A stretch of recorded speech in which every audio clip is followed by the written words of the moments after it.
자식의 운이 잘 안 풀릴 때 부모가 해야 할 단 한 가지. 자식을 키우는 부모라면 누구나 경험합니다. 열심히 노력하는데 결과가 나오지 않는 시기, 무엇을 해도 잘 풀리지 않는 때, 다른 아이들은 잘 되는데 우리 아이만 힘든 순간. 이럴 때 부모의 마음은 찢어집니다. 내가 뭘 잘못했을까? 어떻게 도와줘야 할까? 왜 우리 아이만 이럴까? 수많은 질문이 머릿속을 떠나지 않습니다. 절박한 마음에 점집을 찾아가고 사주를 보고 부적을 사고 기도를 드립니다. 하지만 상황은 나아지지 않습니다. 왜 그럴까요? 정작 중요한 것을 놓치고 있기 때문입니다. 자식의 운이 막힐 때 부모가 해야 할 가장 중요한 일, 그것은 외부가 아닌 자신의 내면을 들여다보는 것입니다. 자신의 에너지를 정화하는 것입니다.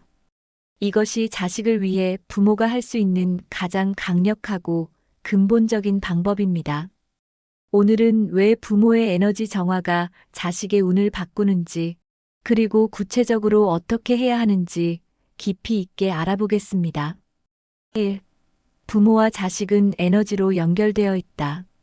과학적으로도 증명된 사실입니다. 부모와 자식은 단순히 혈연으로만 이어진 것이 아닙니다. 보이지 않는 에너지장으로 깊게 연결되어 있습니다. 특히 어머니와 자식의 에너지 연결은 탯줄로 이어져 있던 시절부터 평생 지속됩니다. 아버지 역시 강력한 에너지 영향을 미칩니다. 부모가 느끼는 감정, 생각, 걱정, 불안이 그대로 자식에게 전달됩니다. 예를 들어볼까요? 어머니가 자식 걱정에 밤잠을 설치고 있으면 멀리 떨어진 곳에 있는 자식도 그 에너지를 받아 불안해집니다. 이유 모를 초조함을 느끼고 집중력이 떨어지고 일이 꼬입니다. 반대로 부모가 평온하고 긍정적이면 자식도 안정되고 일이 잘 풀립니다. 이것은 미신이 아닙니다. 양자물리학에서 말하는 얽힘 현과 같습니다. 한쪽의 상태가 변하면 다른 쪽도 즉시 영향을 받습니다. 그러므로 자식의 운이 막혔다면 먼저 부모 자신의 에너지 상태를 점검해야 합니다. 혹시 지나친 걱정으로 부정적 에너지를 보내고 있지는 않은지, 불안과 두려움으로 자식의 기운을 무겁게 만들고 있지는 않은지 살펴보세요. 부모의 에너지가 깨끗해지면 자식의 길도 자연스럽게 열립니다. 2. 걱정은 저주가 된다. 부모의 걱정은 사랑에서 나옵니다. 우리 아이가 잘 됐으면, 힘들지 않았으면, 행복했으면. 이런 마음은 당연하고 아름답습니다. 하지만 걱정이 과도해지면 문제가 됩니다. 걱정은 사실 믿음의 반대입니다. 우리 아이는 못할 거야, 안 될 거야, 힘들 거야 라는 부정적 확신입니다. 이 에너지가 자식에게 전달되면 실제로 그렇게 됩니다. 에너지는 끌어당김의 법칙을 따릅니다. 부모가 걱정하면 걱정할 일이 더 생깁니다. 부모가 두려워하면 두려운 일이 실제로 일어납니다. 이것을 자기실현적 예언이라고 합니다. 무의식적으로 그 결과를 만들어냅니다. 자식도 부모의 걱정 에너지를 받아서 자신감을 잃고 위축되고 실패를 예상하게 됩니다. 그러면 정말로 일이 안 풀립니다. 그렇다면 어떻게 해야 할까요? 걱정을 믿음으로 바꾸세요. 우리 아이는 잘 될 거야. 이 어려움도 성장의 기회야. 우주가 우리 아이를 돕고 있어. 이렇게 확신하세요. 처음에는 억지로라도 좋습니다. 계속 긍정적으로 생각하면 실제로 그 에너지가 만들어집니다. 그리고 그 에너지가 자식에게 전달되어 상황이 바뀝니다. 믿음은 축복이 되고 걱정은 저주가 됩니다. 선택은 부모에게 있습니다. 3. 부모의 카르마가 자식에게 영향을 준다.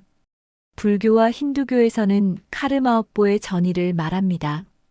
부모의 업보가 자식에게 영향을 준다는 것입니다.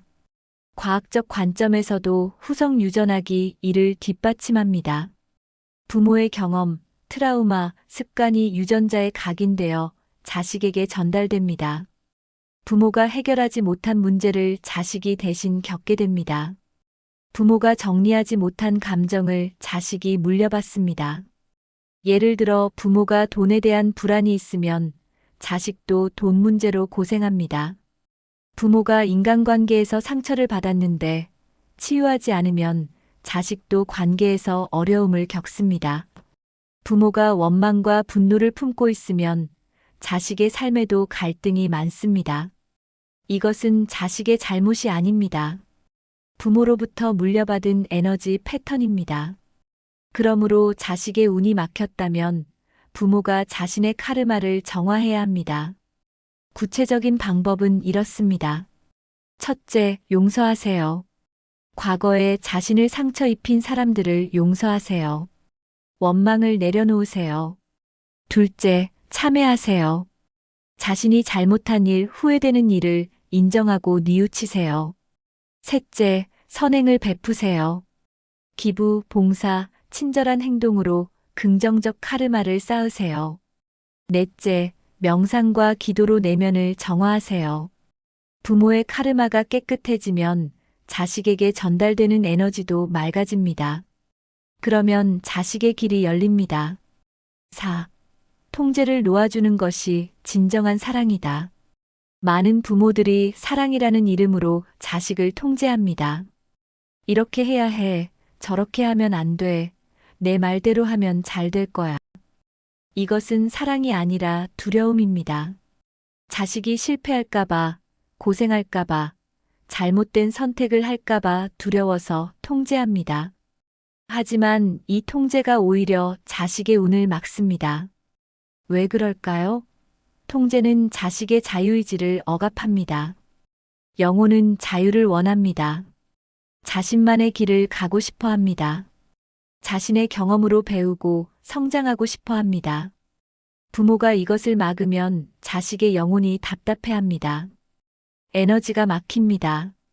겉으로는 부모 말을 따르는 것 같아도 내면에서는 반발하고 저항합니다. 이 내적 갈등이 외부 현실로 나타납니다. 일이 안 풀리고 관계가 꼬이고 건강이 나빠집니다. 진정으로 자식을 사랑한다면 놓아주세요. 통제를 내려놓으세요. 자식을 믿고 자유롭게 하세요. 실패하게 하세요. 그 실패가 가장 큰 배움입니다. 부모는 조언자일 뿐 결정권자가 아닙니다. 자식의 인생은 자식의 것입니다. 부모가 통제를 놓으면 신기하게도 자식이 더 잘 됩니다. 스스로 책임지고 스스로 결정하고 스스로 성장합니다. 에너지가 자유롭게 흐르기 시작합니다. 운이 열립니다. 5. 부모 자신이 먼저 행복해야 한다. 자식을 위해 자신을 희생하는 부모들이 많습니다. 나는 좋은데 우리 아이만 잘 되면 돼. 나는 참고 살아도 아이는 행복했으면 좋겠어. 이런 마음은 숭고해 보이지만 실제로는 자식에게 짐이 됩니다. 불행한 부모는 자식을 행복하게 만들 수 없습니다. 희생하는 부모는 자식에게 죄책감을 줍니다. 자식은 부모의 거울입니다. 부모가 불행하면 자식도 불행해집니다. 부모가 자신을 사랑하지 않으면 자식도 자신을 사랑하지 못합니다. 부모가 삶을 즐기지 않으면 자식도 삶을 즐기지 못합니다. 그러므로 자식을 위한 최고의 선물은 부모 자신이 행복해지는 것입니다. 자신을 돌보고 자신의 꿈을 추구하고 자신의 삶을 즐기세요. 부모가 웃으면 자식도 웃습니다. 부모가 건강하면 자식도 건강해집니다. 부모가 에너지가 넘치면 자식도 활기차집니다. 부모의 행복이 곧 자식의 행복입니다. 자식을 위해 자신을 희생하지 마세요. 자식을 위해 자신을 사랑하세요. 이것이 진정한 사랑입니다. 부모가 밝아지면 집안의 기운이 바뀝니다. 자식의 운도 따라서 좋아집니다. 6. 구체적인 에너지 정화 방법. 그렇다면 구체적으로 어떻게 에너지를 정화할 수 있을까요? 첫째, 매일 명상하세요. 하루 10분이라도 좋습니다. 조용히 앉아서 호흡에 집중하세요. 머릿속 생각을 비우세요. 이것만으로도 에너지가 맑아집니다. 둘째, 감사 일기를 쓰세요. 매일 밤 감사한 일 3가지를 적으세요. 감사는 가장 높은 주파수의 에너지입니다. 감사하면 긍정적 에너지가 증폭됩니다. 셋째, 자연과 접촉하세요. 숲을 걷고 바다를 보고 흙을 만지세요. 자연은 부정적 에너지를 정화하고 긍정적 에너지를 충전시킵니다. 넷째, 웃으세요. 웃음은 즉시 에너지를 바꿉니다. 억지로라도 웃으면 뇌가 속아서 행복 호르몬을 분비합니다. 다섯째, 음악을 들으세요. 432Hz나 528Hz의 치유 음악은 세포 수준에서 에너지를 정화합니다. 여섯째, 정리하세요. 집을 청소하고 정리하면 에너지가 순환합니다. 특히 자식 방을 깨끗하게 하면 자식의 운이 좋아집니다. 일곱째, 긍정적 확언을 하세요. 나는 사랑받을 자격이 있다. 우리 가족은 행복하다. 우리 아이는 잘 될 것이다. 매일 거울을 보며 말하세요. 여덟째, 용서하세요. 자신을, 타인을, 과거를 용서하세요. 용서는 가장 강력한 정화 방법입니다. 7. 실제 사례 에너지 정화로 자식의 운이 바뀌다. 한 어머니의 이야기입니다. 그녀의 아들은 30대인데 취업이 안 되고 연애도 안 되고 모든 것이 막혀 있었습니다. 어머니는 걱정과 불안으로 매일 밤 잠을 설쳤습니다. 점집에 다니고 절에 가서 기도도 했지만 소용없었습니다. 그러던 어느 날 스승을 만나 이런 조언을 들었습니다. 당신의 걱정이 아들의 운을 막고 있습니다. 당신 자신을 먼저 돌보세요. 처음에는 이해가 안 됐지만 어머니는 실천하기로 했습니다. 매일 아침 명상을 하고 감사 일기를 쓰고 오랫동안 미뤄뒀던 취미 생활을 다시 시작했습니다. 아들 걱정을 멈추고 잘 될 거야라고 믿기로 했습니다. 3개월이 지나자 신기한 일이 일어났습니다. 아들에게 좋은 기회가 생기기 시작했습니다. 취업 면접 연락이 왔고 오랜 친구와 다시 연락이 닿았고 전반적으로 기운이 살아났습니다. 어머니가 바뀌자 아들도 바뀐 것입니다. 이것은 우연이 아닙니다. 에너지의 법칙입니다. 부모의 에너지가 정화되면 자식에게 전달되는 에너지도 맑아집니다. 그러면 자식의 운이 열립니다. 이런 사례는 수없이 많습니다.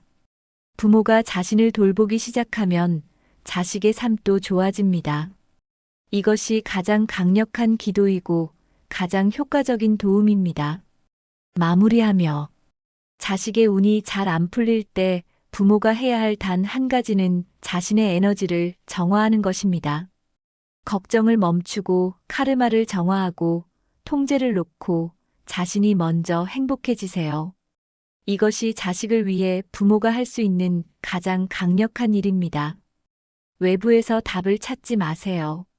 답은 항상 내면에 있습니다. 부모가 밝아지면 자식도 밝아집니다. 부모의 에너지가 맑아지면 자식의 길도 열립니다. 오늘부터 실천하세요.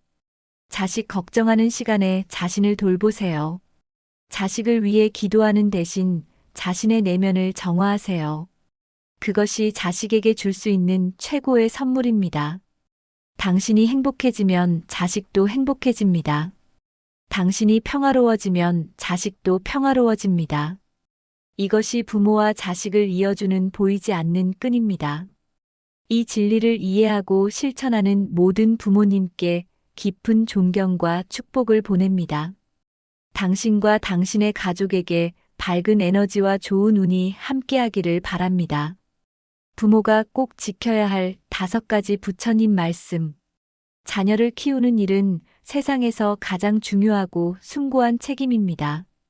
부처님께서는 2500년 전에도 부모의 역할과 자녀 교육에 대해 깊은 가르침을 주셨습니다.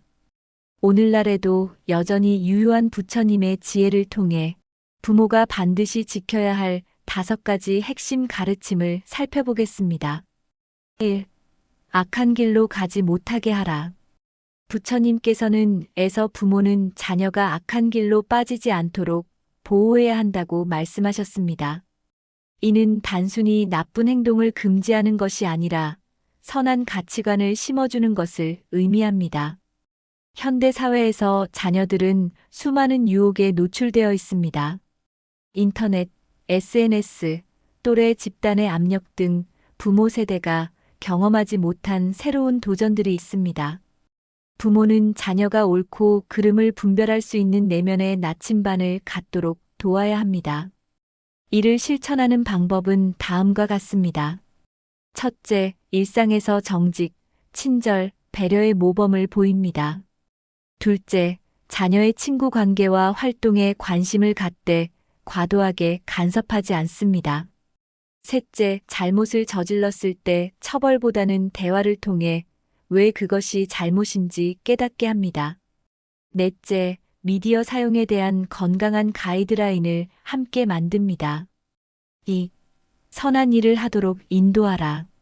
악을 멀리하는 것만큼 중요한 것이 선을 실천하도록 이끄는 것입니다. 부처님께서는 부모가 자녀에게 선한 길을 적극적으로 가르쳐야 한다고 강조하셨습니다. 선한 일이란 무엇일까요? 타인을 돕는 것, 감사하는 마음, 생명을 존중하는 태도, 정직하게 사는 것, 지혜를 추구하는 것 등입니다. 이러한 가치들은 추상적인 개념이 아니라 일상에서 구체적으로 실천되어야 합니다. 가정에서 실천할 수 있는 방법들이 있습니다. 가족이 함께 봉사활동에 참여하거나 어려운 이웃을 돕는 기부 습관을 만들 수 있습니다. 식사 전 감사 인사를 나누거나 자연을 가꾸고 동물을 돌보는 경험을 제공할 수 있습니다. 무엇보다 중요한 것은 부모가 먼저 선한 행동을 실천하는 모습을 보여주는 것입니다. 자녀가 선한 행동을 했을 때는 구체적으로 칭찬하고 격려해야 합니다. 내가 동생을 도와줘서 정말 자랑스럽다처럼 구체적인 피드백이 효과적입니다. 3. 기술을 가르쳐라. 부처님께서는 자녀가 스스로 살아갈 수 있는 능력을 갖추도록 교육해야 한다고 가르치셨습니다. 당시에는 생계를 위한 기술이었다면 오늘날에는 더 넓은 의미의 생활 능력과 전문성을 의미합니다. 현대 사회에서 필요한 기술은 다양합니다. 학문적 지식, 창의력, 문제 해결 능력, 소통 능력, 디지털 리터러시, 정서 지능 등이 모두 포함됩니다. 부모는 자녀가 이러한 다양한 역량을 균형 있게 발전시킬 수 있도록 지원해야 합니다. 중요한 것은 자녀의 흥미와 재능을 존중하는 것입니다. 부모의 기대나 사회적 기준만을 강요하면 자녀는 자신의 진정한 잠재력을 발견하지 못할 수 있습니다. 다양한 경험의 기회를 제공하고 자녀가 스스로 선택하고 도전할 수 있도록 격려해야 합니다. 실패를 두려워하지 않는 태도도 가르쳐야 합니다. 실패는 배움의 과정이며 완벽주의보다는 꾸준한 노력과 성장이 중요하다는 것을 알려주어야 합니다. 4. 알맞은 배우자를 맞이하도록 하라. 부처님께서는 자녀가 성장하여 적절한 시기에 좋은 배우자를 만나도록 돕는 것도 부모의 책임이라고 말씀하셨습니다.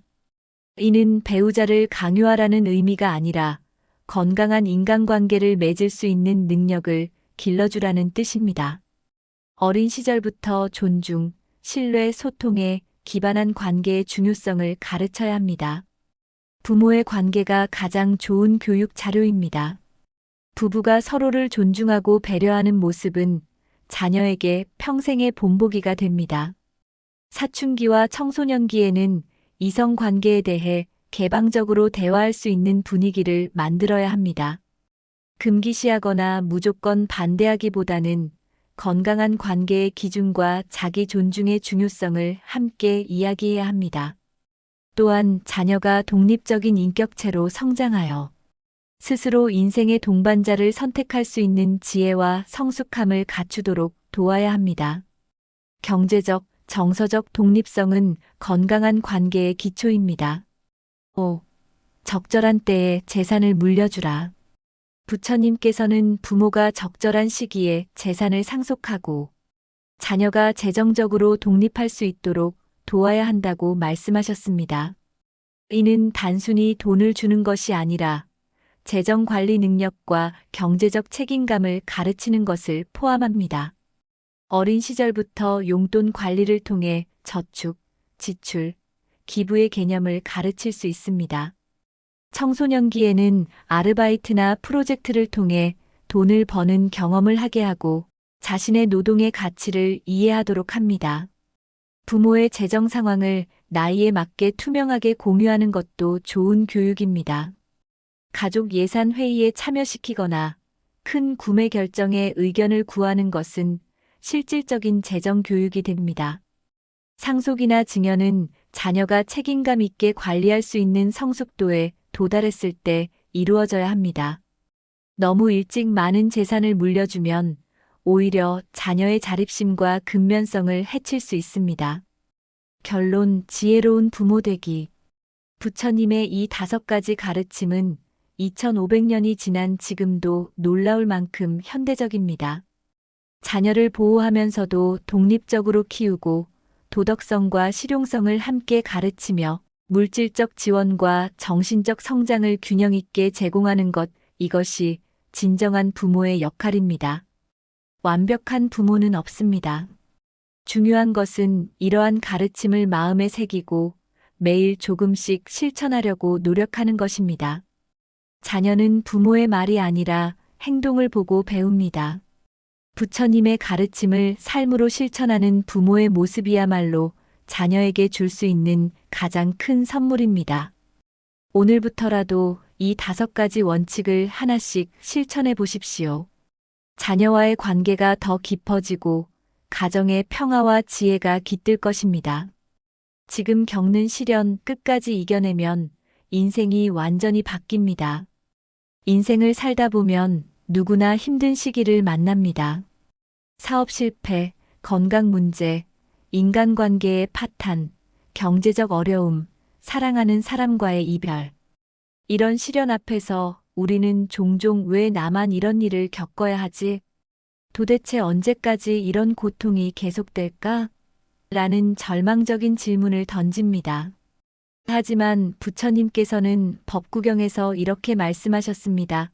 비가 오지 않으면 싹이 트지 않고 시련이 없으면 지혜가 자라지 않는다. 지금 당신이 겪고 있는 고통은 무의미한 것이 아닙니다. 그것은 당신을 완전히 새로운 차원으로 성장시키기 위한 우주의 준비 과정입니다. 시련은 왜 찾아오는가? 불교에서는 고통을 인생의 본질적인 부분으로 봅니다. 하지만 이것이 비관적인 세계관이 아닙니다. 오히려 현실을 있는 그대로 보고 그 안에서 성장의 기회를 발견하라는 가르침입니다. 시련은 3가지 이유로 찾아옵니다. 1. 과거의 업보, 과거의 행동, 말, 생각이 현재의 결과로 나타납니다. 이것은 처벌이 아니라 자연 법칙입니다. 씨앗을 뿌리면 열매를 거두듯 우리의 행위는 결과를 낳습니다. 2. 집착과 무명에서 오는 고통.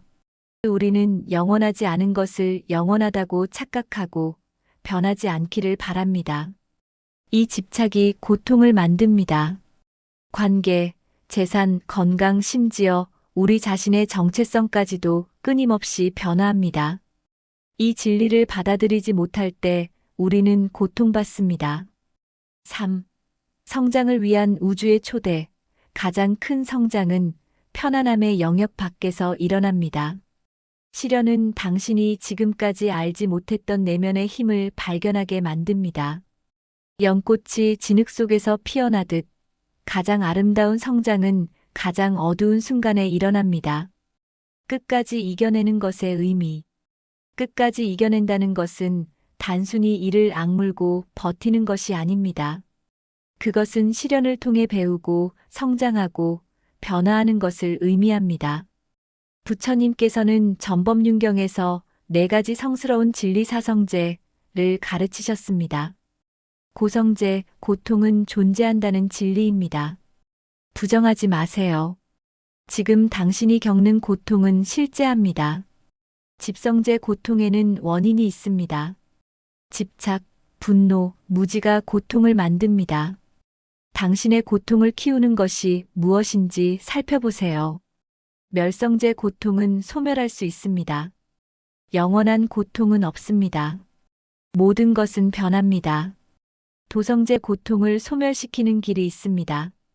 바른 이해, 바른 생각, 바른 말, 바른 행동, 바른 생활, 바른 노력, 바른 마음 챙김, 바른 집중 팔정도를 통해 고통에서 벗어날 수 있습니다. 시련을 이겨내는 구체적인 방법. 1. 마음 챙김으로 현재에 머물기. 고통의 대부분은 과거에 대한 후회나 미래에 대한 불안에서 옵니다. 부처님께서는 과거를 쫓지 말고 미래를 바라지 말며 현재 순간에 깨어 있으라고 가르치셨습니다. 매일 아침 10분만 조용히 앉아 호흡을 관찰하세요. 들숨과 날숨을 세어보세요.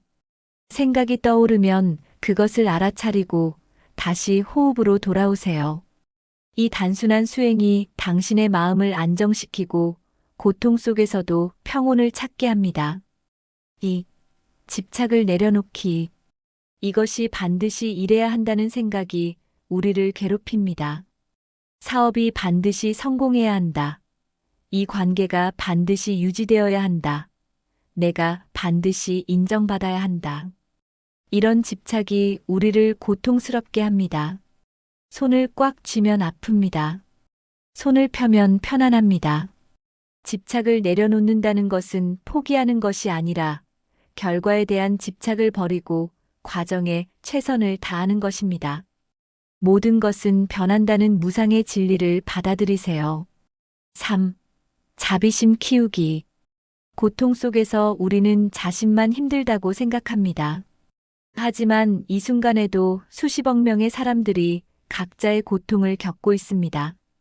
이것을 깨달으면 이상하게도 위로가 됩니다.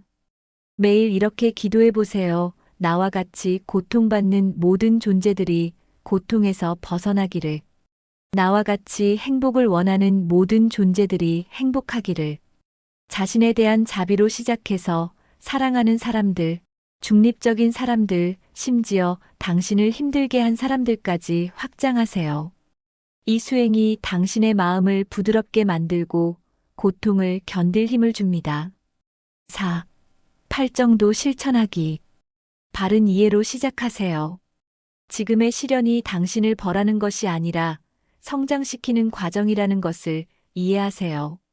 바른 생각으로 부정적인 생각의 패턴을 알아차리고 바꾸세요. 바른 말로 자신과 타인에게 격려와 진실을 전하세요. 바른 행동으로 매일 작은 선행을 실천하세요. 5. 공동체의 지지받기. 부처님께서는 승가, 즉 공동체의 중요성을 강조하셨습니다. 혼자서 모든 것을 견디려 하지 마세요. 신뢰할 수 있는 친구, 가족, 상담사, 종교 공동체의 도움을 구하세요. 당신의 이야기를 나누고 다른 사람들의 이야기를 들으세요. 연결됨 속에서 우리는 치유됩니다. 시련을 이겨낸 후 찾아오는 변화. 끝까지 시련을 이겨낸 사람들은 공통적으로 이런 변화를 경험합니다. 1. 내면의 힘 발견. 나는 이것도 견딜 수 있구나라는 깨달음이 옵니다. 이 자신감은 앞으로의 인생에서 어떤 도전도 두렵지 않게 만듭니다. 2. 우선순위의 재정렬. 중요하지 않은 것들이 명확해집니다. 무엇이 진정으로 소중한지 알게 됩니다. 시간, 에너지, 관심을 진짜 중요한 것에 쏟게 됩니다. 3. 깊은 공감 능력. 고통을 겪어본 사람만이 타인의 고통을 진정으로 이해할 수 있습니다. 당신은 더 자비롭고 이해심 많은 사람이 됩니다. 4. 집착에서의 자유. 많은 것을 잃어본 사람은 역설적으로 가장 자유롭습니다. 더 이상 물질, 지위, 타인의 인정에 매달리지 않게 됩니다. 5. 지혜와 통찰력. 고통은 최고의 스승입니다. 책에서 배울 수 없는 삶의 진리를 체득하게 됩니다. 6. 감사하는 마음, 당연하게 여겼던 것들이 얼마나 소중한지 깨닫습니다. 평범한 일상이 기적처럼 느껴집니다. 결론, 당신의 시련은 헛되지 않습니다. 지금 당신이 겪고 있는 고통은 무의미하지 않습니다. 그것은 당신을 완전히 새로운 사람으로 만들어가는 과정입니다. 마치 대장장이가 쇠를 불에 달구고 두드려 명검을 만들듯 시련은 당신을 단련시킵니다. 부처님께서는 말씀하셨습니다. 수천 번의 전투에서 승리하는 것보다 자기 자신을 이기는 것이 더 위대하다. 지금 당신은 가장 위대한 전투를 치르고 있습니다. 자신의 두려움, 절망, 나약함과 싸우고 있습니다. 포기하지 마세요. 하루하루를 견뎌내세요. 어떤 날은 1시간을 견뎌내는 것만으로도 충분합니다. 그렇게 견디다 보면 어느 날 문득 깨닫게 될 것입니다. 아, 나는 이미 그 고통을 넘어섰구나. 나는 이전보다 훨씬 강하고 지혜로운 사람이 되었구나. 당신의 인생은 이 시련을 계기로 완전히 새로운 장으로 접어들 것입니다. 더 깊은 평화, 더 진실한 관계, 더 의미 있는 목적을 발견하게 될 것입니다. 그날까지 한 걸음 한 걸음 나아가세요. 부처님의 가르침이 당신과 함께하기를 기원합니다. 삶이 무너질 때 이 세 가지만 붙잡으세요. 인생에는 모든 것이 무너지는 순간이 찾아옵니다. 사랑하는 사람을 잃거나, 꿈꾸던 일이 실패하거나, 건강이 악화되거나, 경제적으로 파산하거나. 그런 순간 우리는 완전히 길을 잃고 암흑 속에 홀로 서 있는 것처럼 느낍니다. 부처님께서는 이런 순간을 위해 특별한 가르침을 남기셨습니다. 아함경에는 이런 구절이 있습니다. 폭풍우가 몰아칠 때 세 개의 기둥을 세운 집은 무너지지 않는다. 그 세 개의 기둥이 무엇인지 지금부터 함께 살펴보겠습니다. 첫 번째 기둥, 현재 순간에 머무르기, 마음 챙김. 삶이 무너질 때 우리의 마음은 두 곳을 헤맵니다. 과거의 후회와 미래의 불안. 그때 다르게 했더라면. 앞으로 어떻게 살지? 이런 생각들이 끊임없이 우리를 괴롭힙니다. 부처님께서는 대념처경에서 말씀하셨습니다. 과거는 이미 지나갔고 미래는 아직 오지 않았다. 오직 현재 순간만이 우리가 살 수 있는 유일한 시간이다. 실천 방법. 호흡에 집중하기.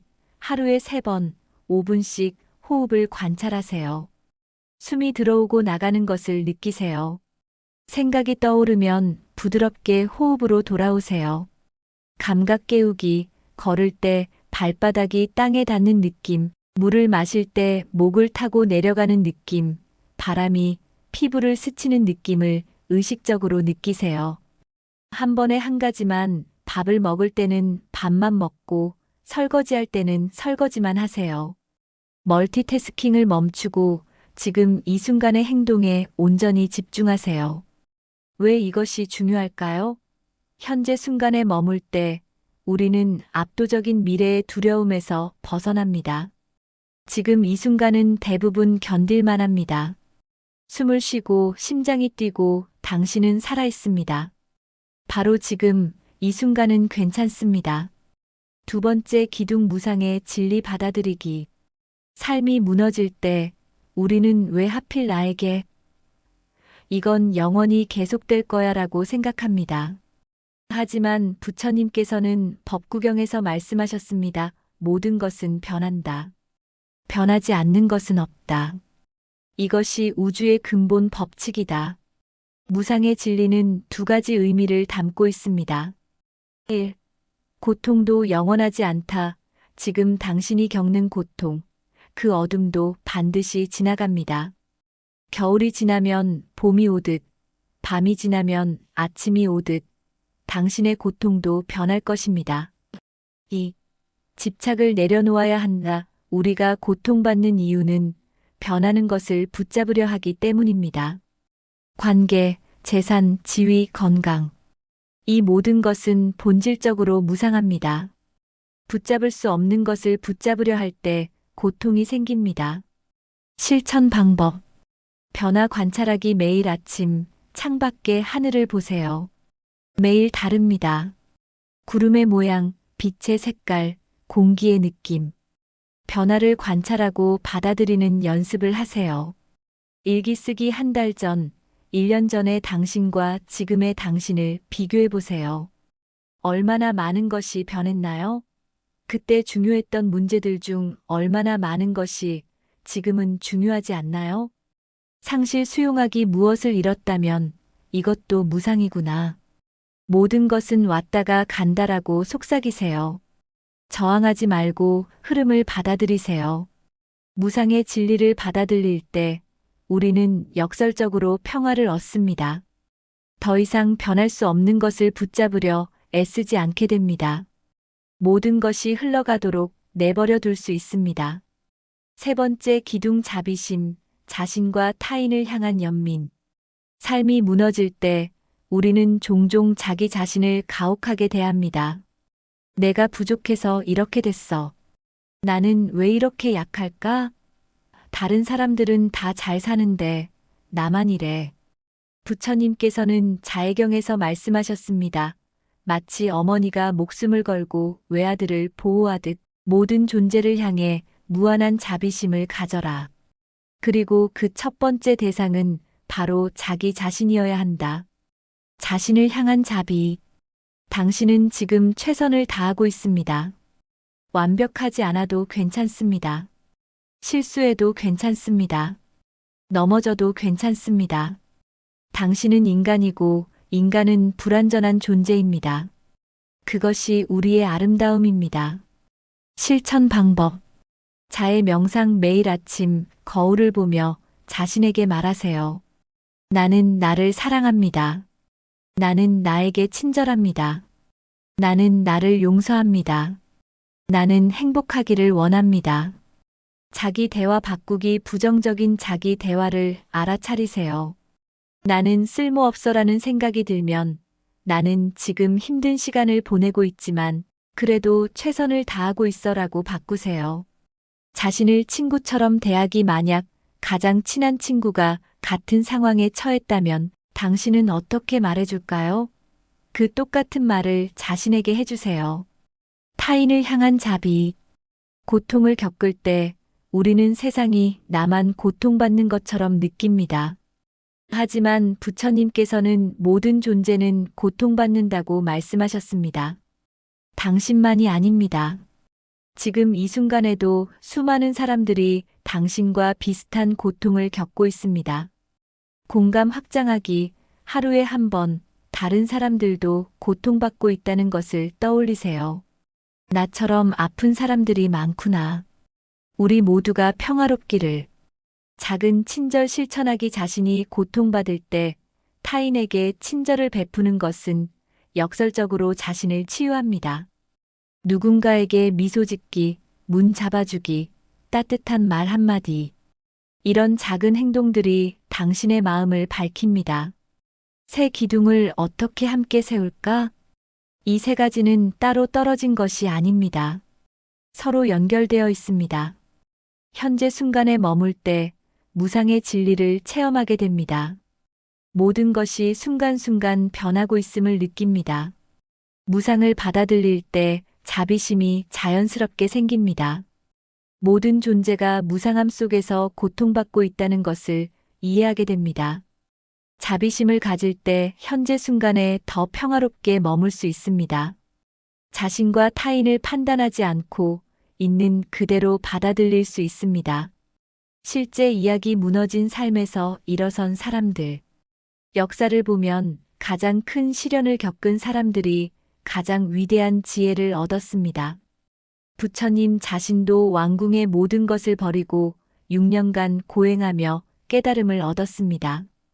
달라이 라마는 조국을 잃고 망명 생활을 했지만 세계 평화의 상징이 되었습니다. 틱나탄 스님은 베트남 전쟁의 참상을 목격했지만 그 고통을 마음챙김과 평화의 가르침으로 승화시켰습니다. 이들의 공통점은 무엇일까요? 고통을 회피하지 않고 그 안에서 새 기둥을 붙잡았다는 것입니다. 현재에 머물며 무상을 받아들이고 자비심을 키웠습니다. 당신에게 전하는 메시지. 지금 당신의 삶이 무너진 것처럼 느껴진다면 이것을 기억하세요. 1.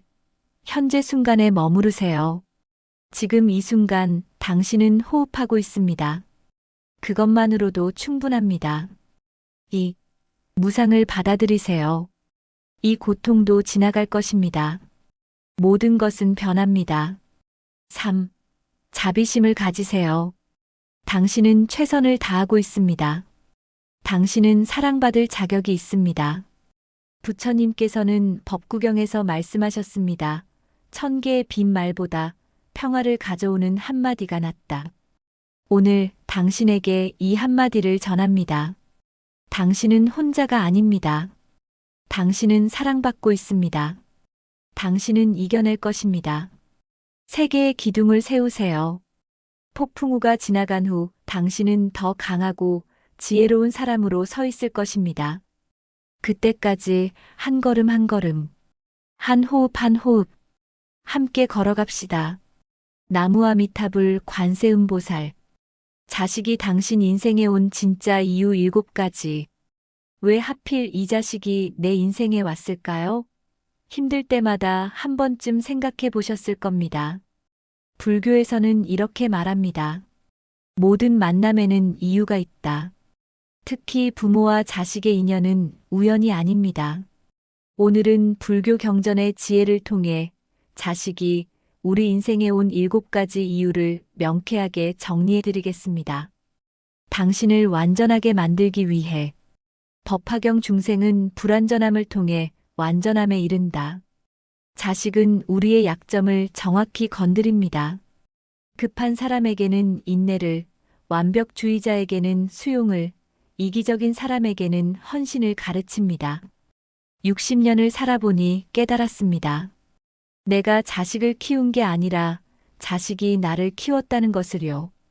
과거의 상처를 치유하기 위해 어린 시절 부모에게 받지 못한 사랑, 상처받은 기억들이 있으신가요?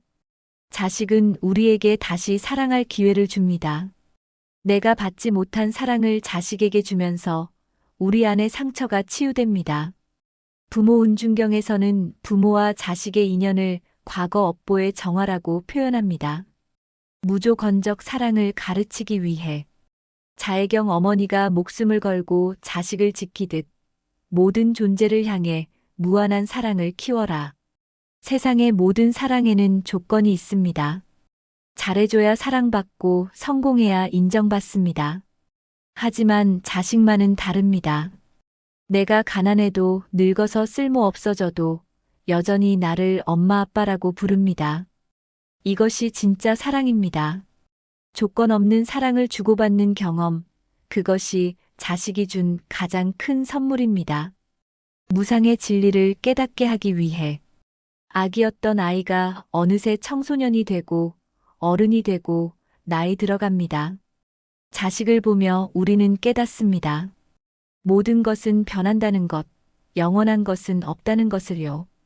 이 깨달음이 집착을 내려놓게 합니다. 자식도 재산도 심지어 이 몸도 영원하지 않다는 것을 받아들이게 됩니다. 진정한 행복을 보여주기 위해 행복은 큰 것에 있지 않습니다. 자식의 웃음 손을 꼭 잡아주는 순간 사랑해라는 한마디. 이런 작은 순간들이 진짜 행복입니다. 돈도 명예도 아닌 이 소박한 순간들이 인생의 의미라는 것을 자식이 가르쳐 줍니다. 과거 업보를 정화하기 위해 불교에서는 부모와 자식의 관계를 전생의 인연이라고 말합니다. 자식을 키우며 겪는 어려움은 과거의 빚을 갚는 과정입니다.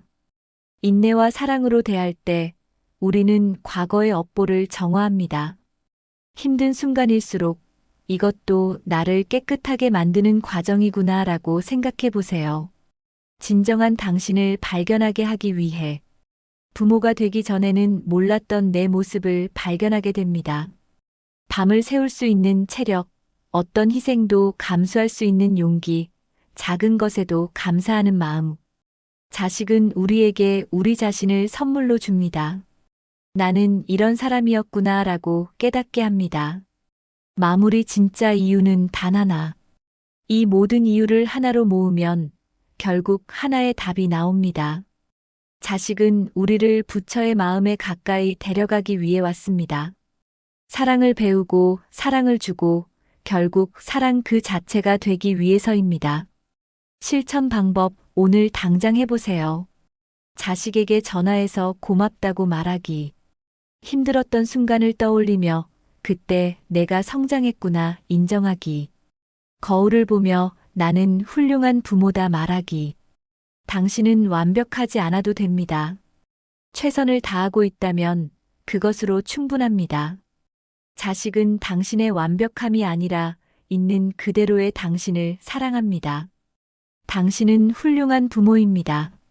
당신은 최선을 다했습니다. 당신은 존경받을 자격이 있습니다. 나무아미타불